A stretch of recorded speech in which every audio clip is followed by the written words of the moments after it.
تتوالى إنجازات المبتعثين السعوديين إلى الخارج في أكثر من مجال. آخر هذه الإنجازات كان تكريم الوكالة الكندية للصحة المبتعثة السعودية في هولندا سهام أبو زاهرة إثر تقديمها اختراعا يعرف بالحساس الكيميائي، ويهدف الاختراع إلى معرفة كثير من العمليات الحيوية في جسم الإنسان، وكذلك يسهل كثيرا على الباحثين والأطباء عملية تركيب الأدوية اللازمة للتعرف إلى أسباب الأمراض المستعصية. مبتعثة الطب تلقت عرضا من البحرية الأمريكية لإجراء أبحاثها داخل معامل الجيش الأمريكي. ويسرنا أن يكون معنا من هولندا المخترعة السعودية سهام أبو زاهرة. أستاذة سهام، أهلا وسهلا بك إلى نشرة الرابعة. نبارك لك هذا الإنجاز وهذا التقدير. حدثينا أكثر عن هذا الاختراع. أهلا وسهلا أخي.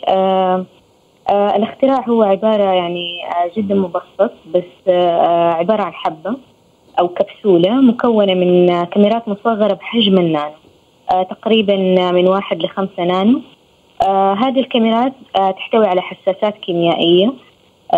الحساسات طبعا مبرمجة إنها تتبع نوع معين من الهرمونات أو الأنزيمات أو أي نوع من المواد اللي تفرزها الخلايا كالأيونات مثلا التي تحيط بالخلية، ويتم تصويرها، تتبع طريق عبورها وتحولاتها في الجسم.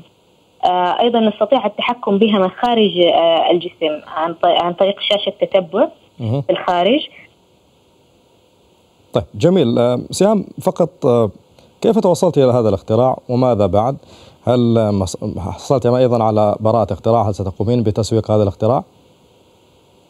نعم، أنا تواصلت مع الوكالة الكندية للصحة، وتم وضع بروجكت إنه إن شاء الله يتم تصنيع هذه الحبة ويتم استخدامها في مراكز الأبحاث في المستشفيات لتشخيص الأمراض والسرطانات وأنواع معينة من بعض الأمراض اللي لم تكتشف العمليات الحيوية لها بعد.